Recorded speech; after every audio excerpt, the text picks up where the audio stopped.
All right, guys. Well, as you can tell, Blitz Creek is back up, fresh and running. And so, again, I'm Glenn Keene, and with me today I have Josh Thompson.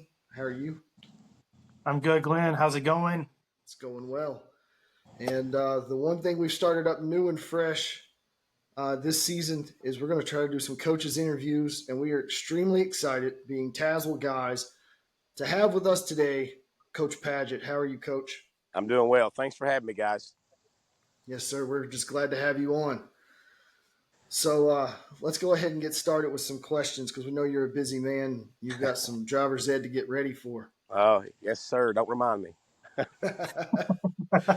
So I think one of the main questions in the community is what was enticing to bring you to Tazewell? Well, so funny story. So my dad had two really good friends. They were both from here. He went to Southwest with them, and we would play golf with them all the time. When I was younger, we'd go eat and do all this stuff, and all they talked about was Tazewell football. I mean, they played back in the '70s.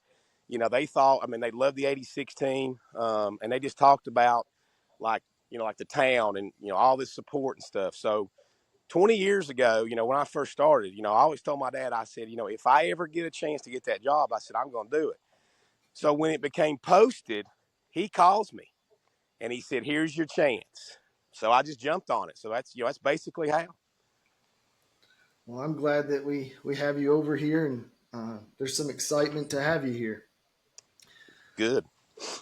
I think this is something Josh is really interested in, and probably some of our listeners. How would you describe your coaching philosophy? Well, if you're talking just, like your basic stuff, I would say structure, discipline. I think that's a big thing for me. If you're talking scheme wise, the offense, I kind of get pinned on being a real run heavy guy because the last 5 years at Patrick Henry, we were, but it worked. We played in two region finals but I'm a guy who wants to be balanced. So I'm a guy that's going to do what best fits his team. So defensively, I am a 3-4 guy. I think that's what best fits us. I think for this team this year, they really sort of are kind of like the 22 PH team that I had, big up front with a lot of skill guys who can run. Defensively, big up front, but guys who can move. They're not just big bodies; they can move. And a really good, secondary. So, guess we'll see. Right. Hey, Coach Padgett, just when you say defensively you're a 3-4 team, um, why don't you walk us through kind of what a 3-4 looks like for you? Because when I was in high school, and that's 25 years ago now, which blows my mind, but I guess you could have said we were a 3-4-2, but we called it a 52. And kind of walk us through the difference between, your defensive philosophy and a 3-4. Are you using a drop end? Are you using a hard end? The way that, say, an old school Marion team might have done, 8 or 10 years ago, and Right. using an eagle front, and kind of talk us through what your thought process is for that. Well, you mentioned the 52 monster. That's basically, what the 3-4 is. You can call it what you want, but, when it comes Sure. down to it, that's what it is. Um, Right. so, it'd be like a 404 look for us. Too high safety, cover four, cover two man under. We're going to slant, we're going to pinch. You know, uh, we will play some eagle front. Like a true 53. We'll be cover three. And in that 3-4, we will walk a guy down. We've got a strong safety, we got a free safety. So that strong safety guy is kind of like a linebacker type, probably more so, kind of like a hybrid guy. Um, Hmm. so that's basically what it is. Just your basic stuff. Great. That's awesome. What you said you want to be balanced, but I completely understand why you weren't balanced while you were at PH because you had unbelievable running backs. Talk us through your X and O philosophy with the offensive side, and I guess you're wanting to be balanced, but personnel is obviously going to push you in a certain direction one way or another. Just kind of talk us through all of that. Well, you got to remember Patrick Henry. I had 3 straight years of 2,000-yard guys, rushers, and it was Right, 3 different guys. It wasn't the same kid. right, So for at some point that's got to be the system, right? Maybe. I mean, now we had really good linemen. We had the Barrett kid. He's now at Georgetown, full right.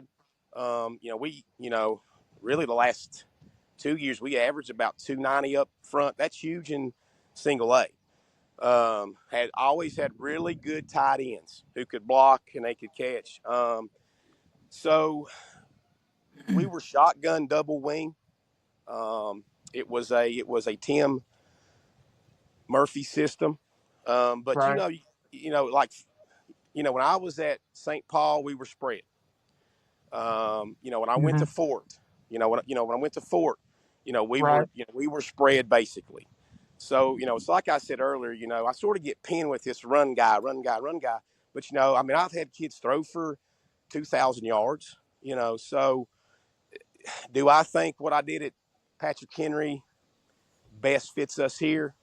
Yes, absolutely. And that's the thing is this is a new system. I mean, because they were air raid, and they did great with it. But I don't feel as though we have some of those kids in those spots. Um, Sure. you know what I mean? So I think this, doing this, will best fit us. I guess I mean I completely understand and completely agree, especially being a part of the program for the past 3 years and kind of seeing the evolution of where they were 3 years ago and into this year, 4 years ago and into this year, Right. given the personnel. But I guess the biggest question that I have, and this will not be a question that anyone else will ask you, and it's probably a question that no one else even cares about, but I'm going to ask you: do you want your quarterback to carry out their fakes? Oh, listen.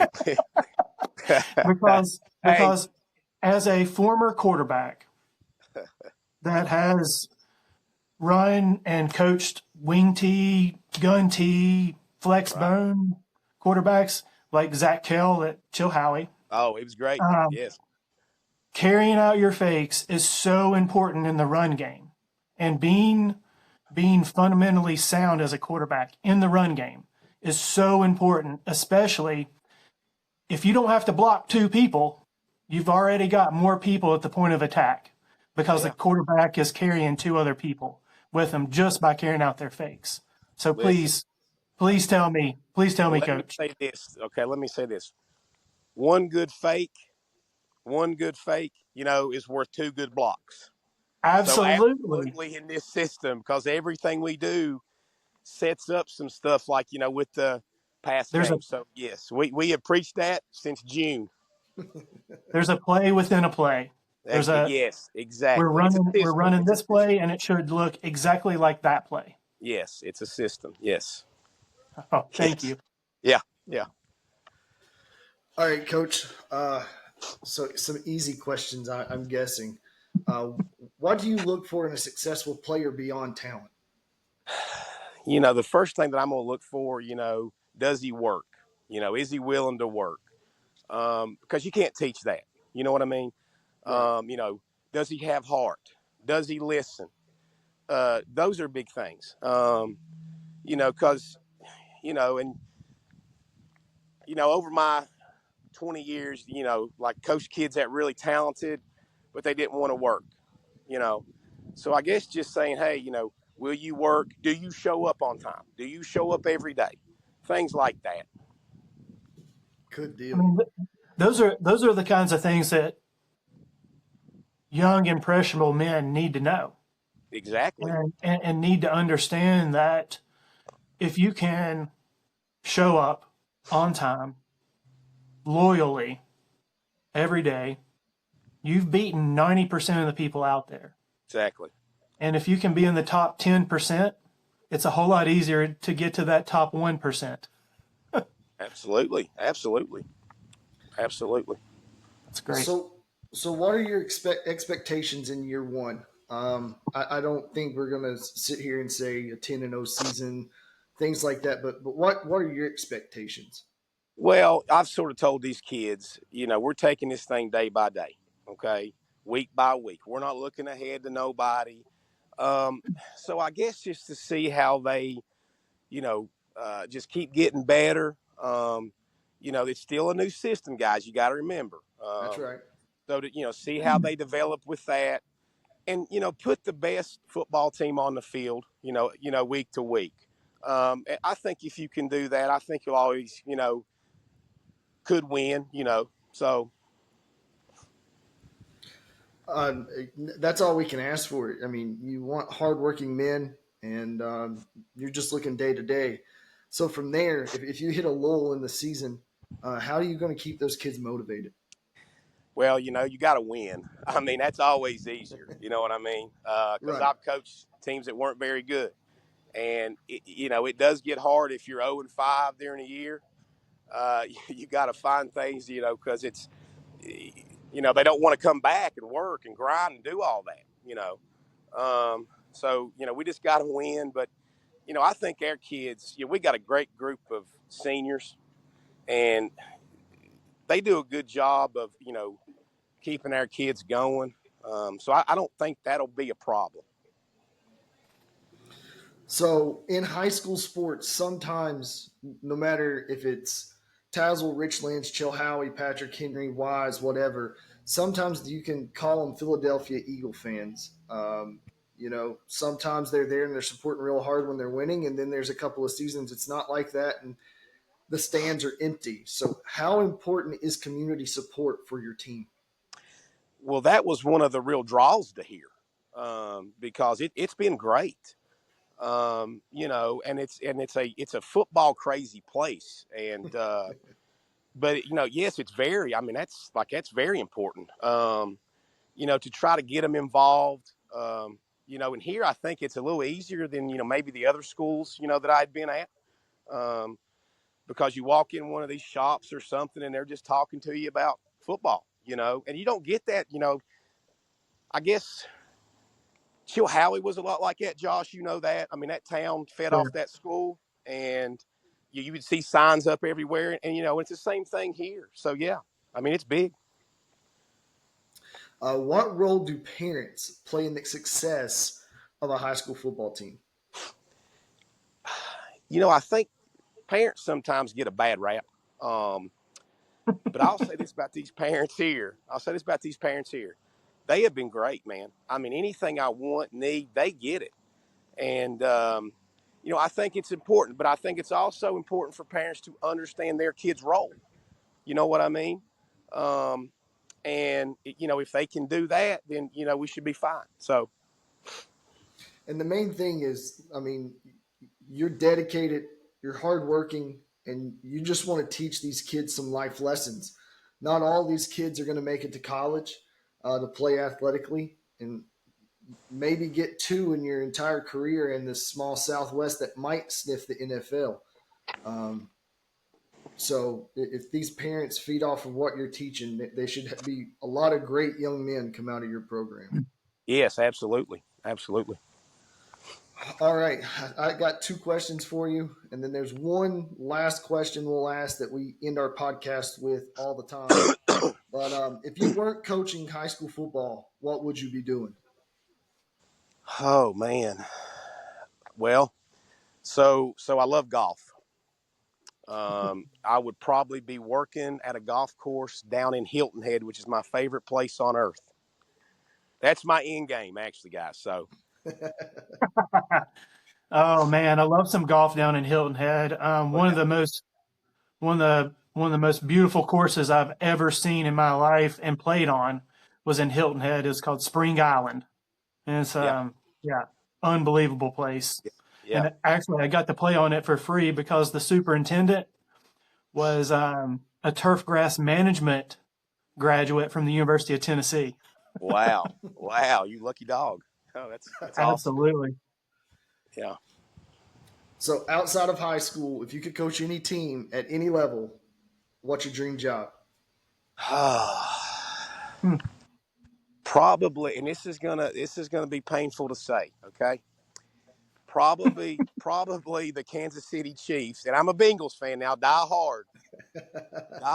But what the Chiefs have done and what they do, with their offense is so unique, and so yeah, I'd probably say the Chiefs. And again, that's just very painful to say.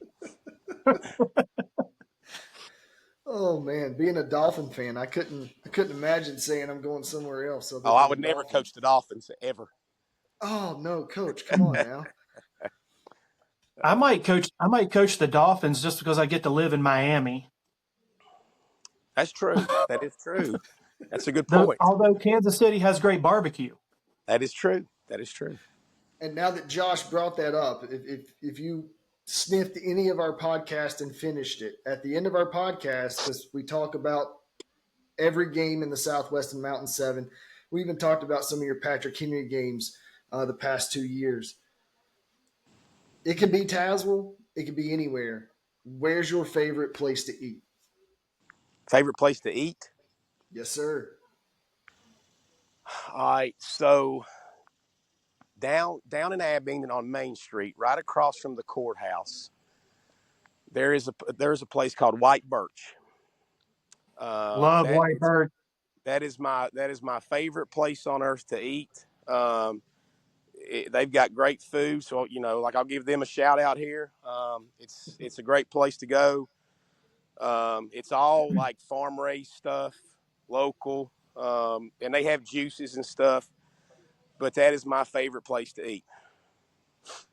I love their fresh juices right there. And every time that I'm in Abingdon, and I say every time, not every time, but for the most part, White Birch and a stop at Snow's Butcher Shop, right? Right there beside of it, yeah. Right there beside of it to get some pork belly, Yeah. some locally farmed beef.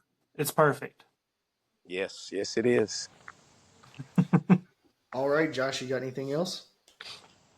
No, I'm pretty good. I appreciate you being very candid with us on your Yeah. philosophies and X's and O's, and um, I appreciate you being here, Coach. And Yeah, guys, thanks for having me, guys. Yes.